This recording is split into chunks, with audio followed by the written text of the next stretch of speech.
It is a big matchup, and both teams have set their focus on this week. The last time we spoke to you about her, the Facebook page had about 5,000 likes, and now it's up to 64,000 likes. It's evident that Don Cheadle has poured his heart and soul into this film and into his role. He is playing the main character and directing the movie. Organizers say drug addiction is not only a battle, but a disease. They want to shed light on the science of addiction. But tonight, the Symphony wants to make this year's Luminosity an immersive event for the entire community. I'm upset about the Pat Benatar concert. The Pat Benatar concert. That's cool.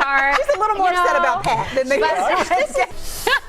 like, no. I waited this long. On Twitter, yeah, there you go. The Buster Poindexter earlier. Yes, the heat is on. Best hits of the 80s, 90s, and today. With the water, big bucket, lots of You know real what? ice Like in I there. said, go big or go home. Well, good morning. It is Friday, September 5th. New this morning, police have arrested the man they say is responsible for a 2-year-old boy's death. Police have been trying to find 27-year-old Amon Rainey. Rainey is accused in the death of Josiah Eves last week in Millvale. Rainey is charged with murder and is expected in court this morning.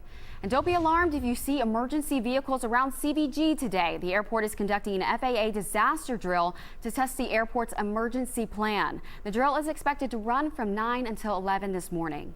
And it is 2 weeks until Oktoberfest Cincinnati kicks off, and today we'll learn who will lead the world's largest chicken dance this year. Organizers will announce the Grand Marshal later this morning. Stick with WLWT for all the latest updates. You can also find more information on our website, WLWT.com.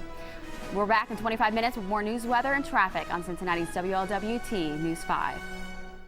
Police have released new video of a joyride that came to a crash ending near Dayton. Police tell us a 14-year-old boy was behind the wheel of this SUV.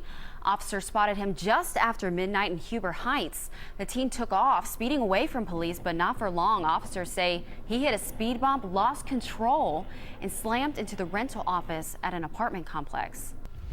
A suspect is still on the run after causing this crash. It happened in Richmond, California, after police say the driver of a stolen car crashed into this transit bus.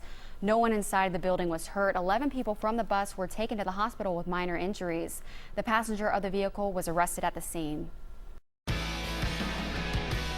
An arrest has been made in connection with a deadly shooting in Northwest Fairmont. Good evening to you. I'm Miriah Turner.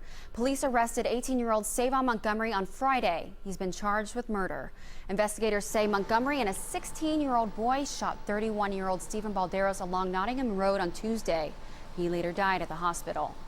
The 16-year-old involved was arrested Thursday. On Friday, a judge ordered the teen to stay in the Juvenile Justice Center until September 18th. When a hearing will be held to determine if he will be tried as an adult.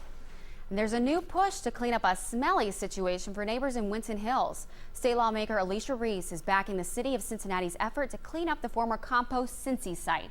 Many are fed up with the stench coming from piled up food, scraps, and other biodegradable materials.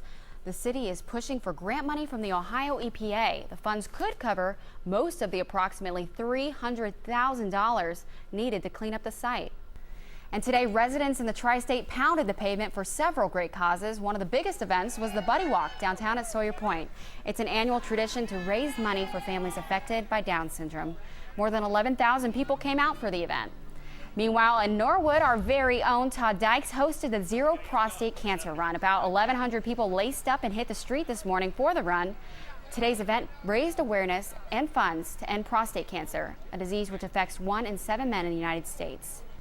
The temperatures took a dip today and fall is right around the corner. To get you ready, Crone Conservatory started their fall show this weekend. The show features fall floral displays. Other highlights this year include a farmer's market, as well as yoga every Tuesday through the month of September. For this next story, all I can really say is, oh dear. Take a look at these two deer stopping traffic on the Golden Gate Bridge Friday afternoon. The California Highway Patrol says they were headed for the hills on the bridge's northbound lanes. Officers were caught in the traffic backup, and by the time they got to where the deer were spotted, they were gone. But the deer weren't hurt, which the troopers say was most likely because it was rush hour and traffic was moving slow.